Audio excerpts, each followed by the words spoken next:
Hello and welcome to Cutting Words. I'm Brad Thompson and today we have the second half of the Unearthed Arcana Playtest 8, Bastions and Cantrips. We covered Cantrips about a week ago. Sorry about the delay on this one. We're on to Bastions today.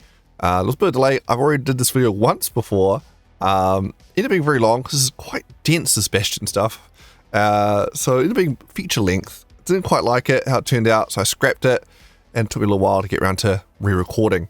So here we go, we're going to have another crack at it today, cover Bastions, summarize what's going on here as there's a lot going on here. There's a bulk of this playtest packet, about 20 pages worth, is this Bastions material, which is all about kind of downtime actions and for players to build and continue to run a base with ongoing different facilities that do different things.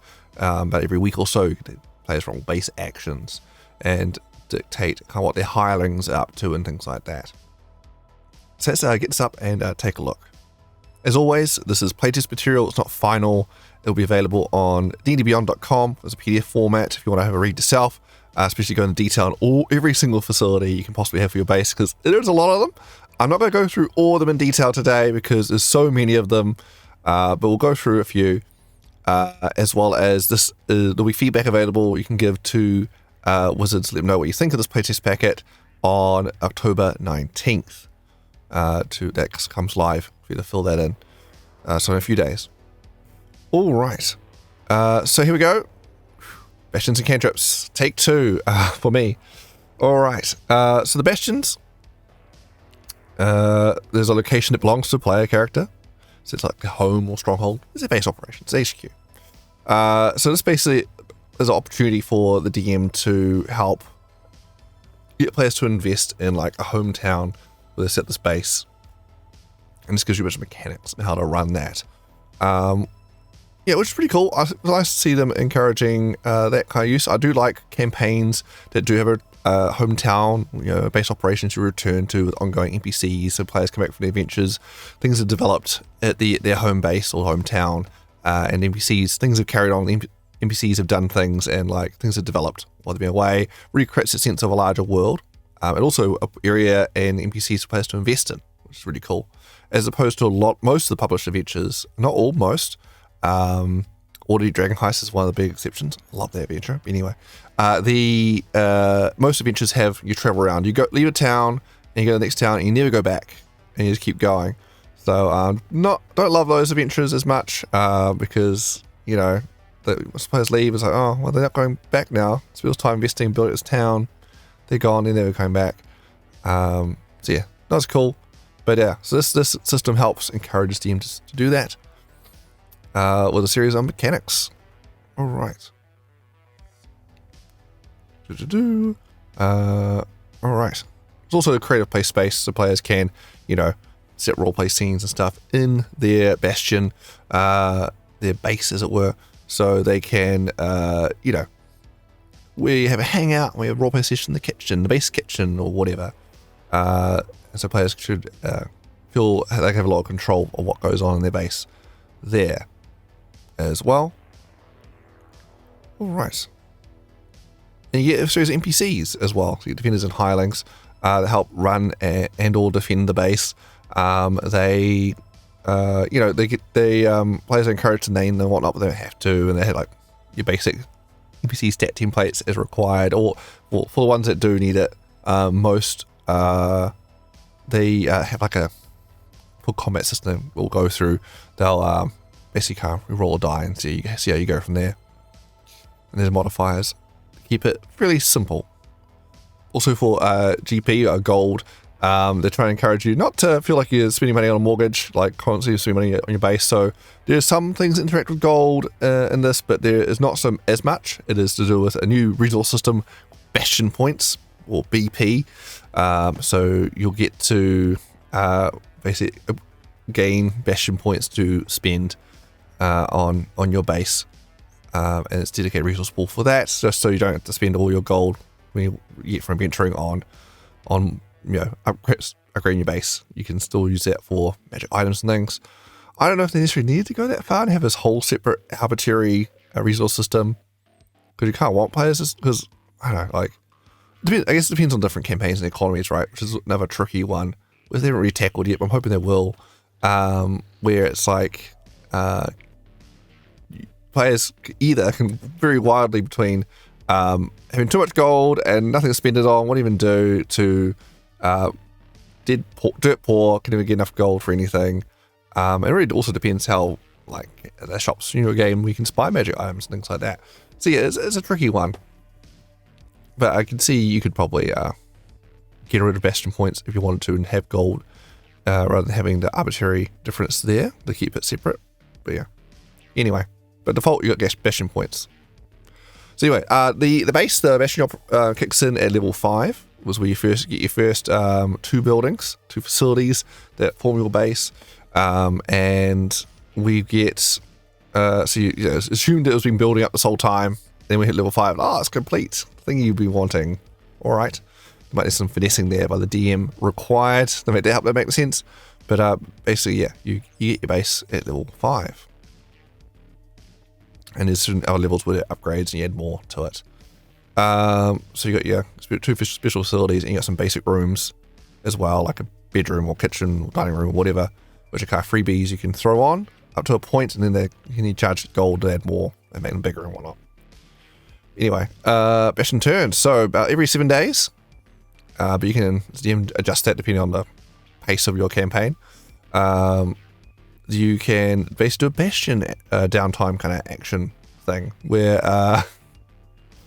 basically players sign up order to your Bastions if they're around to do it. If they're not, the Bastion will do default kind of things.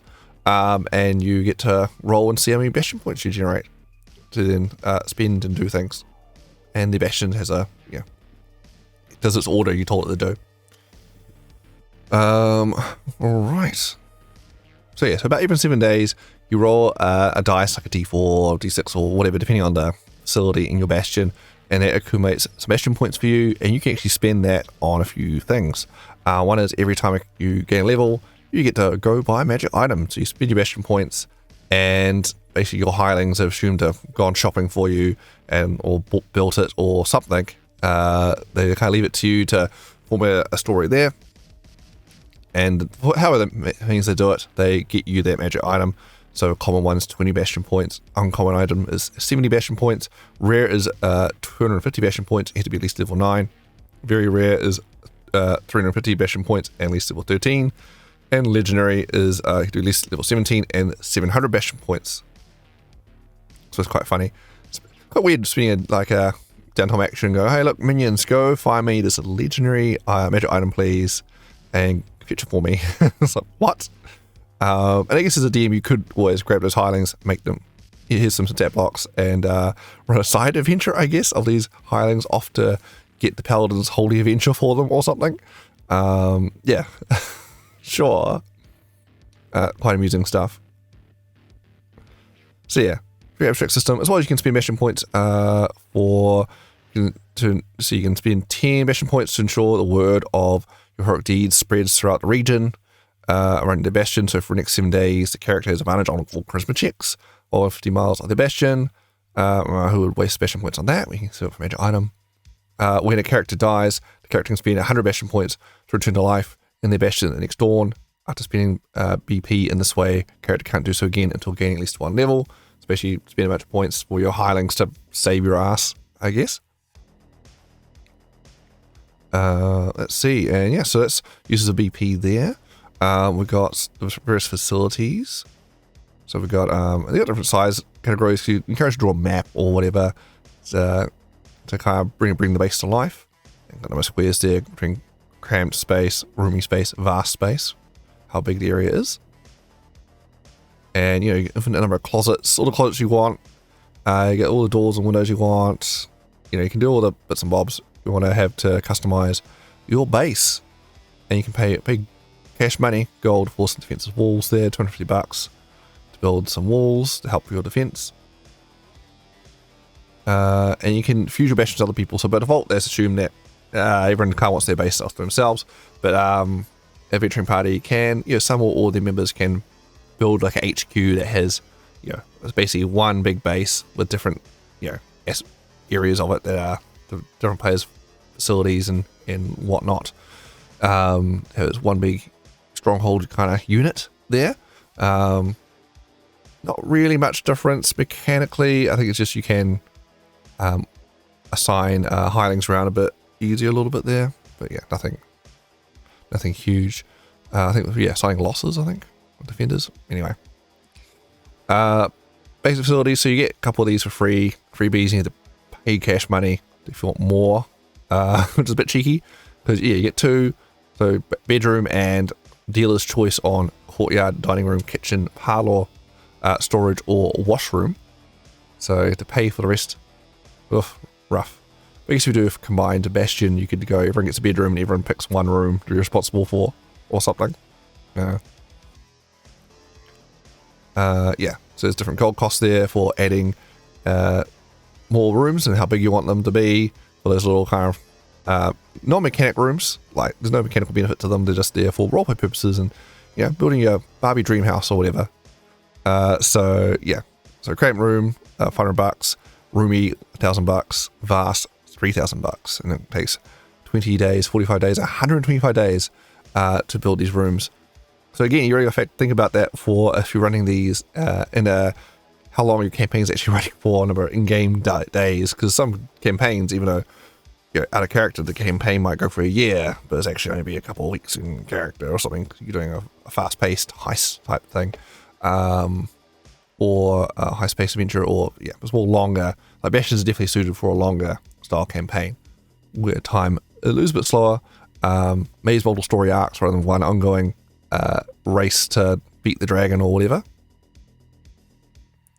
There's also costs and days for how long it takes for increasing room size as well, for renovations. Oh boy, what fun. Alright, they've got the special facilities that actually do things for you, so there's a mechanical benefit to them.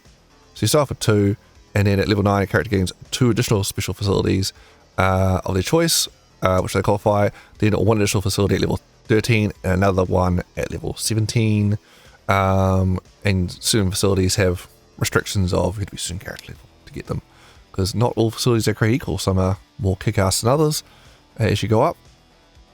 So eventually you'll cap out at 6 special rooms basically in your base per player character.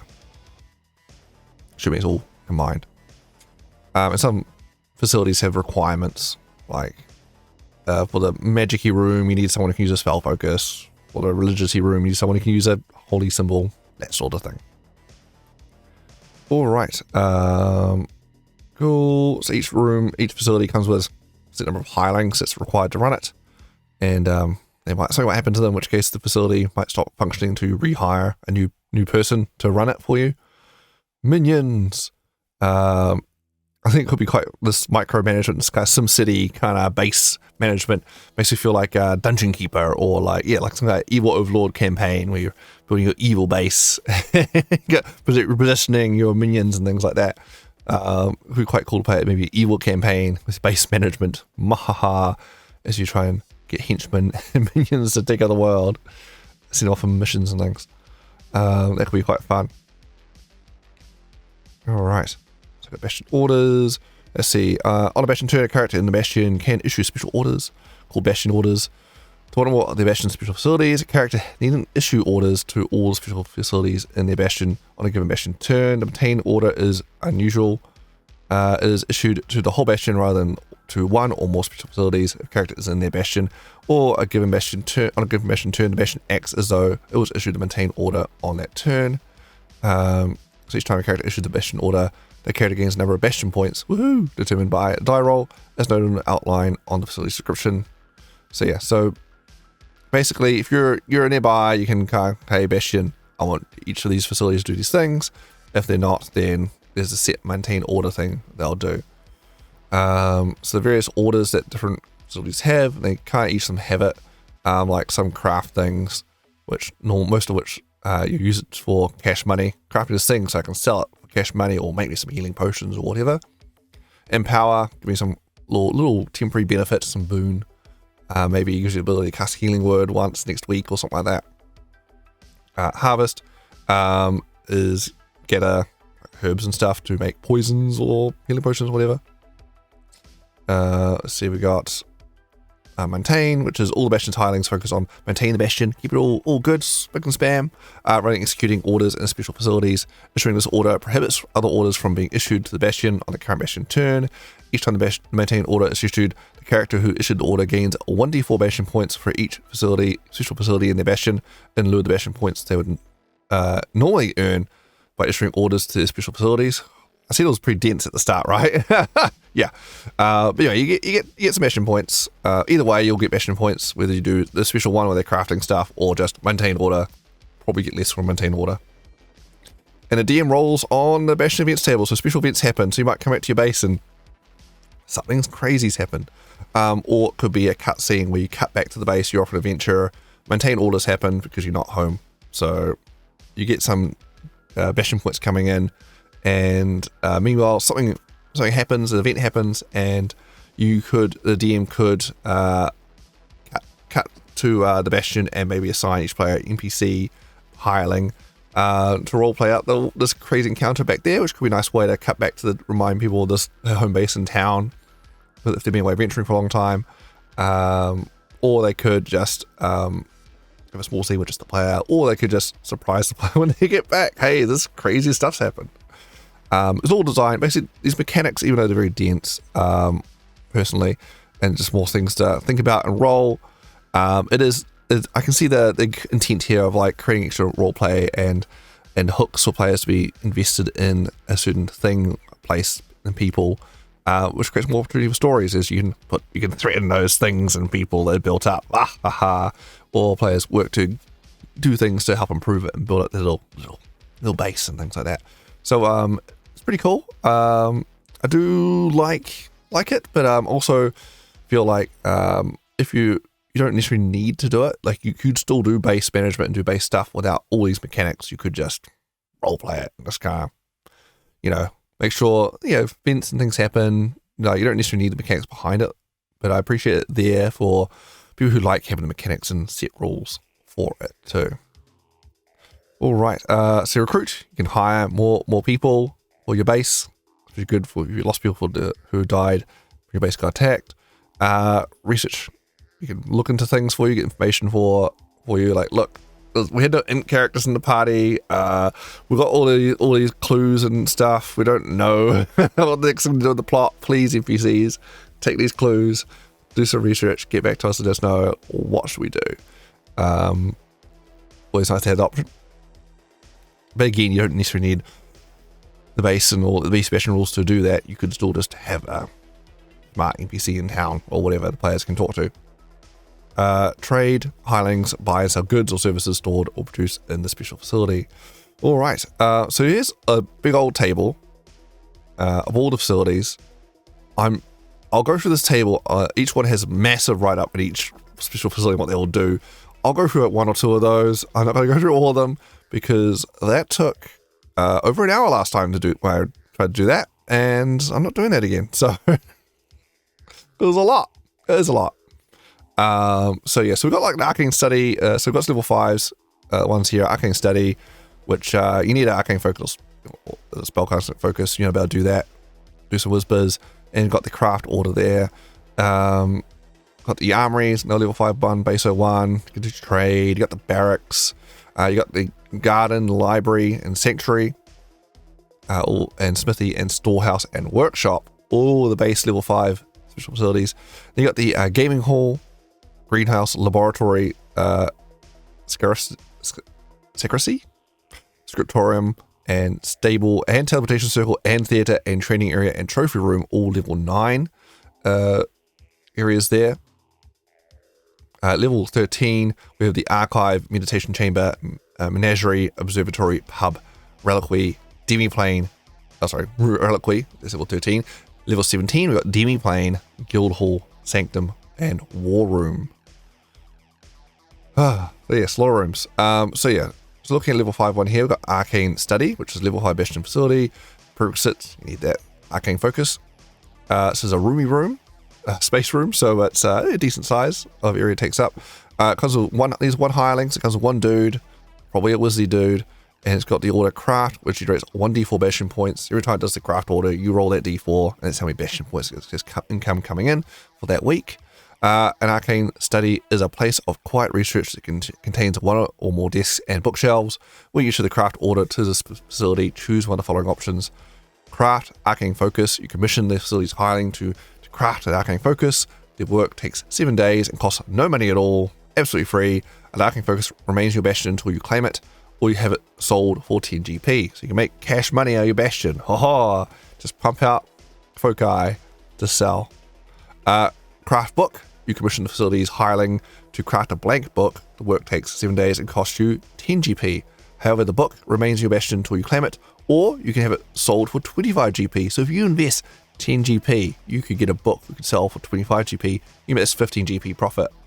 Oh, you know, you do this, do a little micromanagement, getting some gold coming in. Why bother adventuring? Just retire adventuring and become book traders. What?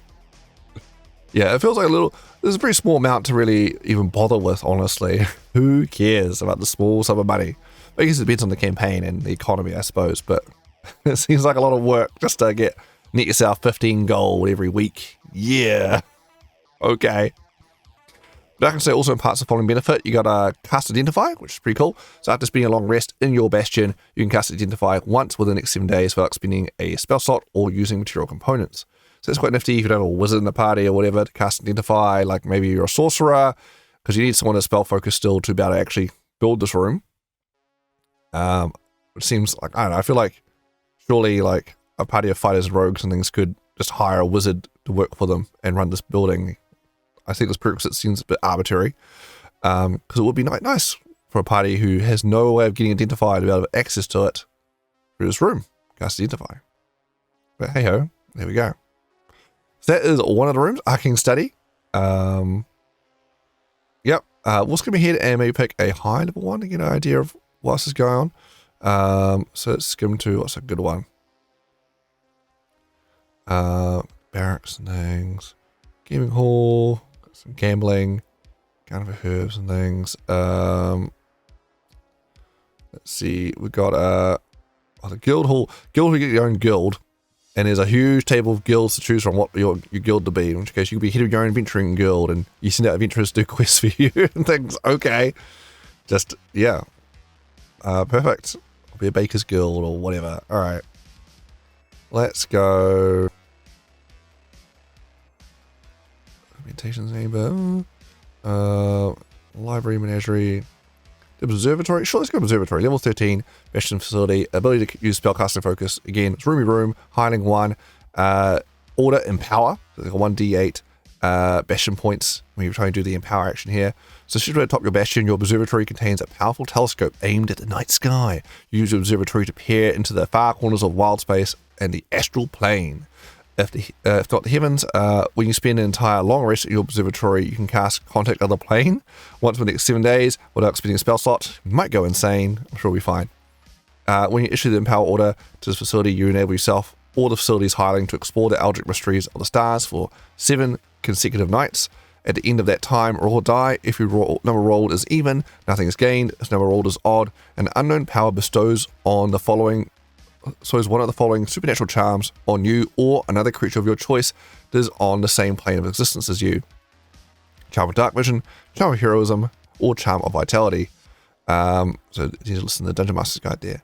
So it could be anyone. So it could be some random NPC at the other side of the world. Hey, by the way, have a charm. Done. What the hell? Make someone's day. Right, funny. Probably pick yourself. So that's observatory. So you get more PP coming in there. It's a resource that players need to keep track of. And you can then invest in magic items, yes. And you get ongoing potential boon every now and then. And that's the observatory. The other place like the pub, you can have a pub, which is, weirdly it's high level for the pub at level 13, because it's a shame because you get a pub in Waterdeep Dragon Heist, and so it would be nice to actually use mechanics for that, but you don't get that high in Waterdeep Dragon Heist, but oh well. Reliquary, what else we got? Sanctuary, Scriptorum, make more books. Stable, get your horses. discount on horses, storing things. A theatre, it's quite funny, you can put on shows, or cash money, and renown that. Teleportation circle, you can invite random mages or archmages to come visit and stay with you, but if but if your base gets attacked, they will just leave. They'll hang around, cast a spell for you, but oh, your base on attack. Oh no, I'm not going to help you defend your base. I'm out of here. See ya. I'm just a guest. Don't mind me. So it's quite funny. In training areas, you get balloons and things like that. Trophy room. You have bat cave it up. Pull your trophies up from the villains you bet. All right. Your Bastion can fall, can be destroyed, or you can choose to get rid of it because you're moving house, and it will just decay away. Don't worry about it. Bastion events. All right, let's go with events. This is what happens when Bastion things happen because you're away from your base after the 7-day period or whatever the period is, depending on what the DM decides what it is, which they can change throughout the campaign. They go, you know what, we're having 6 months down, 6 months about to pass. We're a little time jump here. We'll resolve 6 Bastion actions, and then we'll skip ahead. So 1 a month. Or they might be like, you went away and adventured, but you came back. Technically, it's only about 3 days. You know what? Just do a Bastion action now. We'll be fine. So, yeah. But otherwise, I can keep it. Well, it's recommended 7 days is kind of the default. But yes, so if you're not there and so a maintain order action happens because you weren't at your base, so you got some BP coming in, you roll and get a special event. Half of which is basically 1 to 9, and nothing happens. Don't worry about it. Everything's fine. 10, you get attacked. 11, 12, lost hirelings. Some people just get lost. 13 to 14, some refugees show up and want to sleep on your doorstep. 15, friendly visitors. 16, request for aid. 17, honored guests. Some local noble shows up and goes, excuse me, I'd like to stay here. 18, extraordinary opportunity. 19, criminal hireling. So turns out one of your minions has a criminal record, and some bounty hunters show up for them. 20, magical discovery. All right. So let's see an attack. Yeah. So a hostile force attacks your Bastion, but is defeated. Roll 66 for each die. That rolls one Bastion defender dies. So for the barracks, you get X number of peeps helping defend your base. And you get your hirelings as well. And if they die, your special facilities will stop operating until you can replace them. So people dying. That's why I was being sad, losing a treasured NPC that hopefully you invested in, which is a bit sucks, I guess, if you're off screen when that happens. Like, what? What do you mean we attacked when someone's died? What? The facility stops functioning. So you might come back and that magic item you wanted to get or whatever hasn't happened. Remove these Bastion defenders from your Bastion's roster. In addition to one of the Bastion's special facilities to randomly is damaged and forced to shut down. If the Bastion has no Bastion defenders, or if no Bastion defenders are left after attack, a second special facility is also shut down. Special facility that shuts down can't be used on your next Bastion turn, after which it is repaired and made operational again at no cost to you. Special facility that is shut down generates no Bastion points when you issue the maintain order. Alright, so criminal hireling, you can bribe off the people trying to get the hireling or not. Extraordinary opportunity, you gain extra Bastion points. There's also host a festival or whatever. If you spend some extra money, friendly visitors, some people show up. Honored guests, a guest who comes to stay at your Bastion, work with your DM to determine the stranger's identity, roll the honored guest table, or choose one of the options from that table. If you're like a renowned, local, what have you. Or if you're a dragon, just choose to fly over and just land. This is my Bastion now. And you can try and negotiate the dragon to stick around and be like a free dragon defender now. Sweet. Lost hirelings, we just got lost through some happenstance. Magical discovery, your hirelings actually discover it or create an uncommon magic item of your choice. The magic item can't be a suit of armor or a shield or a weapon, and its magic is temporary. It's properly start to function. We can claim the item and last until the start of your next Bastion turn, after which the magic item turns to dust. Aww. Refugees, and yeah, request for aid. Like, someone asks to help you, get some help. You can send your people off to go help. But yeah, that's the events. And look at that. We reached the end of the Bastion section. Perfect. There we go. That was a quick summary. Obviously, there's a lot more detail there as well, which, there's a lot if you want to read through it, because there's a lot here, all different facilities, a lot of cool things, a lot of cool roleplay opportunities, which I think is the point of this, having mechanics to back that up. But you don't need the mechanics. Like, I was definitely considering using this for my Fandelver and Below the Shadow Obelisk campaign I'm starting up, and because I'm trying to build up Fandelver more and have more things going on in the town, and I was considering having players do a base here and using these rules, but I looked at it and I went, oh, actually, because, you know, I feel like this is just more work, and upkeep. Granted, the players are meant to kind of keep track of that for you, but it requires the players to then read these rules and learn them, and that's not going to happen, is it? I need to learn the rules and then form them and do it until they get the hang of it, so it's still quite a bit of extra work at the start of the game for me to do as a DM, and I didn't see as much benefit doing it, because I'm still planning on doing basically their own areas in town that the players are set in and doing things like a base, like these rules, but without any mechanics. And I was just going to role-play NPCs and have things happen and make sure, you know, things happen in every area, every so often, things like that. I don't feel like I need these rules. I feel same way how I feel about the bonds and flaws in the you know, the player character sheets where you fill in the bonds and flaws and things like that. I feel I don't need it. I never fill it in. I never bother. Instead, I write my backstory and I figure out my character and kind of roleplay it. I feel like I don't need to fill those in. But I definitely appreciate their existence. Like, I definitely appreciate them in convention games, things like that, where I just hand someone a character sheet. Here you go. Here's your character. They've got some nice roleplay cues ready to go.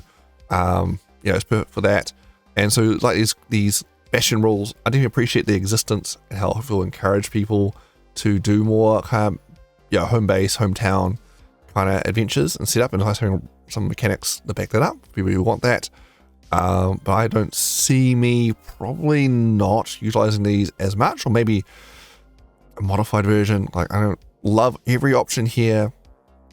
I feel like I could just, you know, carry on what I'm doing anyway, which is just role-playing, adding in interesting encounters and doing things without any hard mechanics backing it up, because I find that works best for my table. But yeah, it's a nice option for those who prefer these hard mechanics and die rolls here, because yeah, there's a lot of cool potential here at the very least. Yeah, that's my thoughts on the Bastion. Have a little home base, pick what flavor of facilities you want, have a little extra mechanics opportunities there, people can do stuff for you and become your own boss. I guess boss around some hirelings. Perfect. Living the adventure dream. All right. There we have it. That is the Unearthed Arcana Playtest 8. Again, that feedback is open to give to Wizards on ddbeyond.com from October 19th to let them know what you think of this playtest packet. It has the Bastions and the Cantrips. Actually, catch my other video I did covering the Cantrips in this playtest packet. All right. Until next time, I'm Brad Thompson. This has been Cutting Words. Thanks for watching. Catch you for my next video, which, I think I have a few packages I need to unbox. Also got Planescape to cover. Well, Dealer's Choice will be next. See what inspires me next. But yeah, make sure to subscribe to the channel so you don't miss them. Alright, until next time, happy gaming, and